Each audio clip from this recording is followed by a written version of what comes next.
د خیبر پښتونخوا په سرخار پیښور کې د امنیتي ځواکونو په ګاډي 14 کې یو عسكر وژل شوی او د شپږو عسکرو په شمول 9 کسان جوړل شوی دي. تحریک طالبان پاکستان د 14 ذمہواری منلې ده. د پیښور د ورسک سیمې د یو پولیس مشر محمد ارشد خان ویل چې په ورسک روډ د مومن رایفل ملیشي ځواک 2 ګاډي روانو په یو ګاډي 14 وشوا.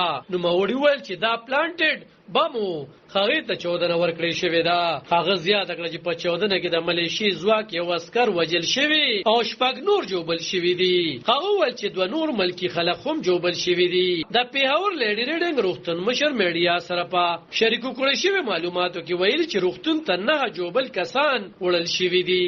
د روغتون ترمه په جوړلو کې شپږ د ملیشي عسكر او 3 ملکی کسان شامل دي او په جوړلو کې د 2 عسكرو او یو ملکی تن روغتيایي حالت مرګونی دي. پولیس افسر ویل چې د بم ناکاره کوونکي عمله به د 14 نور تفصيلات شریکوي چې څومره بارودي مواد پکې کارول شوی دي. هغه زیاته کړي چې د 14 د ځای څخه څلور 15 مشکوک کسان هم نیول شوی دي. ټي ټي پی د 14 ذمہواری منلې ده. پاکستان کې په ځانګړي ډول خیبر پښتونخوا کې پرستو کې د نامنه په سیوا شوی دي. په 8 سپتمبر د افغانستان سره په پوله د خیبر پښتونخوا چترال سیمه کې د پاکستان فوج ویلو چې د پولې د پورې غاړې ترهګرو په امنیتي پوسټو بریدونه کړی دي. څلور عسكر پکې وژل شوی او په نیخته کې د 12 ترهګرو د وژلو داوا هم شوی و. په افغانستان کې واکمنو طالبانو د پولې د پورې د غاړې بریدونو پاکستاني داوا رد کړی ده.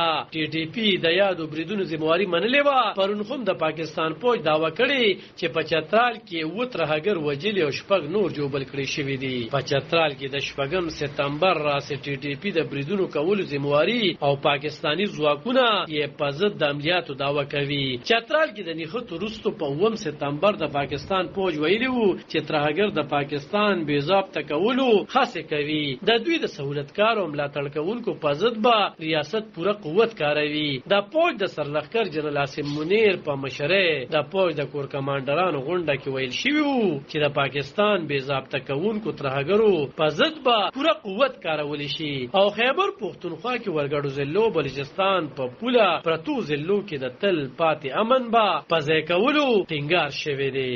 عالم خان شیرپو دلبر نیوز 400 د خیبر